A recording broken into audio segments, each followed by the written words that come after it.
This is our first CNC machine. Yeah, it's a prototype demonstration. It's fucking up. Kasangira take up.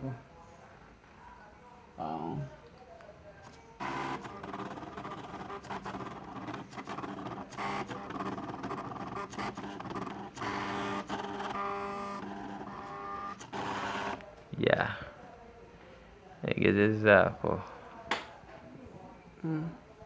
kubye 20 21. As you see, tekinabeera accurate naye nga soon being accurate.